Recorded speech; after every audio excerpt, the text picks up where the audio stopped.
I wanted to take the opportunity to share this with you right now since my wife went out to do some, I don't know, exercises at some gym or I don't know what it was, but I said, well, not really home alone. The kids are in their rooms.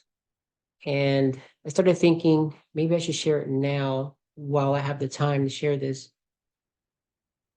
So ask yourself this question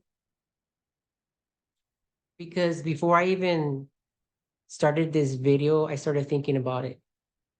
I asked myself, was my life more difficult when C-19 was happening, or is it more difficult today? And I think the answer will be different for many people. For example, I got sick. I got really sick and did not work for like a month and a half because the whole house got sick and we just couldn't go to work because of it. So yeah, it was hard during that time, but the good thing about me is that I'm actually renting from my mom. So it's not like uh she's got this house for us here where we could rent a home from her while she lives not too far away. So she was kind of lenient when it came to that. So it wasn't too difficult. Now, if it was a normal landlord, who I'm pretty sure they're not going to care. They're going to probably want their money.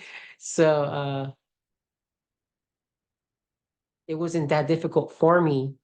Yeah, it was terrible when we were all sick. Um, I did not have any family that was very affected by like death or anything like that. So I was thankful for that. Yeah, there's a few people that I knew that did pass away, but it wasn't like we were close or anything like that. Of course, it's sad though. I know it was a very devastating, sad time for many people.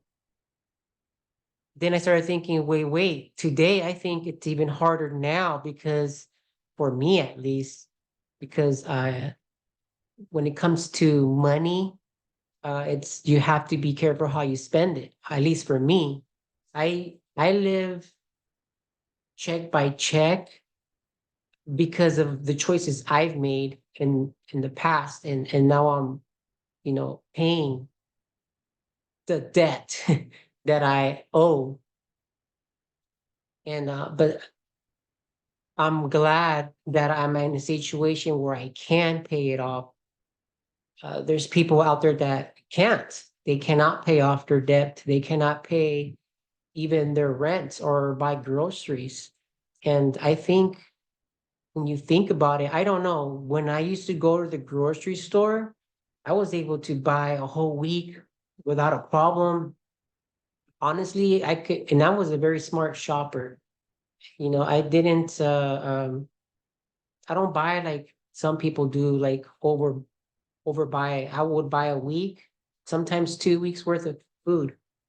Now, I mean, you're paying triple the amount of what if you buy the same stuff. I'm paying triple the amount now than I was paying before. And this was like, I would say, I guess before C-19 or even when it happened, C-19, it wasn't that bad. But now the economy is really, really bad. People are losing their homes, losing their jobs and things like that. So I know it's hard. So the reason what I'm sharing this with you is because I ran into this blog, right? And so I was reading it, and usually I do share the links of the blogs, but I've noticed I've come across some blogs that they have some good stuff in there, but then in the long run, I find out that, whoa, wait a minute, this person is not really in good standing, or perhaps they were at one point and then all of a sudden they're not, and then they're sharing stuff.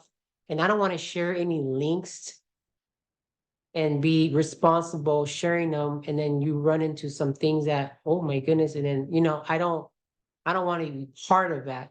So to my knowledge, this person that shared this is not is in good standing, but I don't even think they share anything on there for a while now. So but again, I'm not going to share the link, but I will share what they said, and I posted it in our MeWe group, Ether 8 group. It's a private group. It's a social media platform. A few of us from Facebook came to this platform because, as you know, Facebook does a lot of fact checking, and before it was really bad, but now I guess it kind of slowed down. But then again, I don't share nothing on there anymore that would get fact checked by whatever. So I'm rarely in on Facebook. I do get on there just so I can do my business there, but other than that, I don't um really share things. I try not to. I just don't trust Facebook anymore at all. And not that MeWe's perfect. I don't know. I'm pretty sure it's going to be corrupt one day. But anyways, this talk is actually from Gordy B. Hinkley to the boys and to the men back in 1998 General Conference. And I want to share what was said in this blog. Now, some of the words are from Gordy B. Hinkley and from the individual that shared it. I will give you my commentary, and I hope you enjoy this little snip here. I'm going to go ahead and read it to you. It says, in the October 1998 General Conference, President Hinkley warned us about today's events by admonishing the older men concerning temporal matters. His talk entitled To the Boys and to the Men. As you may recall, a good portion of Genesis 41 was quoted, which treats Joseph's interpretation of Pharaoh's iconic dream of 7 years of plenty, followed by 7 years of famine. Under the direction of Pharaoh, during the 7 years of plenty, Joseph gathered up food as the sand of the sea, very much until he left numbering, for it was without number. So basically, they gathered so much food storage that they didn't even bother numbering anymore because they had so much of it for a great famine that was going come to the land, right? The whole world, basically. That's what the scripture said. Now, keep in mind, this was in 1998 that President Gordon B. Hinckley shared this. I was probably around 24 years old. I was not a member of the church. I was doing my wicked deeds as a young man. I didn't even know anything about the church. But keep in mind, this is 1998. What happened in 2008? There was a crash, right? And a lot of people lost their homes. My mother-in-law was actually one of them that it happened to her. So let me just go ahead and continue. Thus, heeding the wisdom of an inspired man, Pharaoh undertook an immense preparation for the oncoming storm. In fact, they stored so much food and provisions that they lost count. That same food eventually fed Jacob's family when they were forced to flee the famine that was over all the face of the earth. Upon concluding Joseph's story, President Hinckley then uttered these prophetic words. Now, brethren, I want to make it very clear that I am not prophesying, that I am not predicting years of famine in the future, but I am suggesting that the time has come to get our houses in order. So many of our people are living on the very edge of their incomes. In fact, some are living on borrowings. The economy is a fragile thing. There is a portent of stormy weather ahead to which we had better give heed.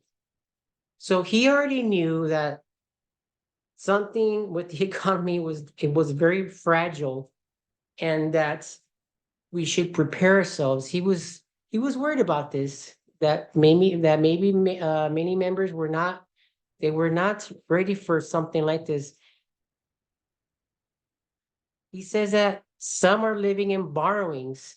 He already knew that we all were on credit cards, probably in a debt and situation where like we could have avoided. Okay, so let me continue before I even say what he meant by that. It says President Hinkley concluded by saying, I urge you, brethren, to look to the condition of your finances. I urge you to be modest in your expenditures. Discipline yourselves in your purchases to avoid debt to the extent possible. Pay off debt as quickly as you can and free yourselves from bondage. This is part of the temporal gospel in which we believe. May the Lord bless you, my beloved brethren, to set your houses in order. If you have paid your debts, if you have a reserve, even though it be small, then should storms howl about your head, you will have shelter for your wives and children and peace in your hearts. That's all I have to say about it, but I wish to say it with all the emphasis of which I am capable. Close quote. Now, he says here that we need to discipline ourselves in purchases and by avoiding getting into a debt that we necessarily don't need. Or say, for example, you have two kids. Most Latter-day Saints have more than that, but let's just say we have two kids and husband and wife, and you wanted to buy a 4-bedroom house. Why? Why do you really need to buy a 4-bedroom house? You know what I mean? Sometimes we have extra rooms that we don't necessarily need. Yeah, it's nice to have because why? Yeah, we have a big family. They come over all the time and this and that and that and this. But can you afford it? Is it something that you necessarily need? Do we have boats? Do we have jet skis? Do we have motorcycles? Do we have stuff that we don't need? I was thinking about this just the other day. Was it yesterday? Anyways, I saw a jet ski, right? We were at a lake and we were walking, my wife and I. And I'm like, she goes, oh, I wish we had some. I said, some jet skis. Have you ever been on? I go, yeah, they're fun. I said, they're all right. I mean, I just don't like the water splatter all my face all the time. But I said, but you could rent those. You don't have to, if you're not a big water person, you might think you are sometimes. You might buy something that you don't really use that much. And that's what I don't get sometimes. People could buy RVs, and how many times would you use your RV? I'm not saying that you should. I'm not saying you shouldn't. I'm not even trying to say, oh, made a bad decision if you have one or not. I'm not saying that. What I'm saying is, what Gordon B. Hinckley is saying is that do we really necessarily need some of the things that are putting us in debt? Now, if you have the money, you rich or whatever, or, you're very well in spending, then okay. But I'm just saying, uh, I think he was warning us because there is a storm coming, right? And then we might not be able to afford it. And I think we are living those moments right now, and I just think this is going to get worse. The person that put this blog up says clearly storms are howling about our heads today, and there does not seem to be an end in sight. You may have your job and some sense of security now, but where will you turn if your situation changes and you are left in unprepared state?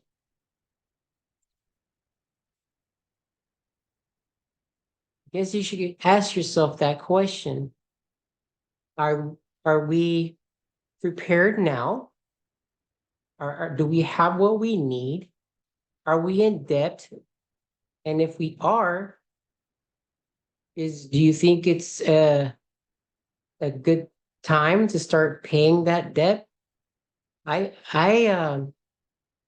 for me, I make payments on my debt, but I try to make double, or at least if I can get rid of the whole thing, I'll pay it all off.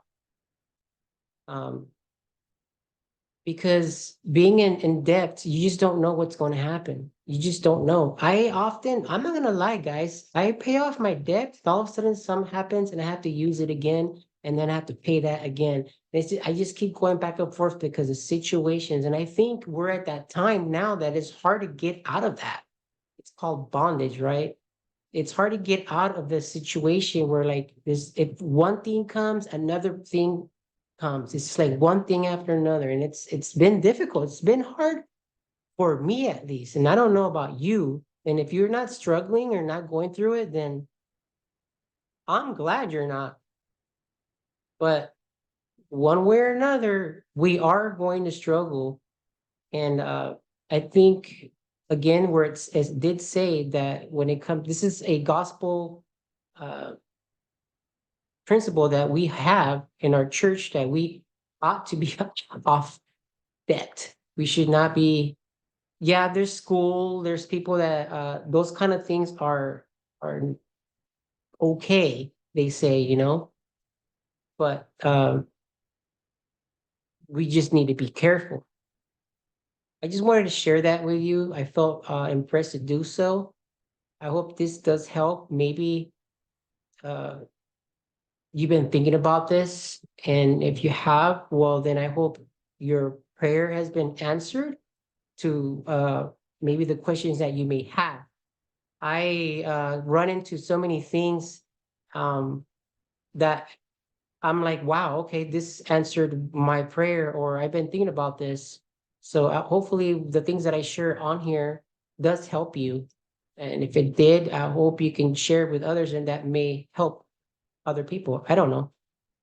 But anyways, thank you guys. If you guys enjoyed this video, God bless you. Take care. We'll see you later.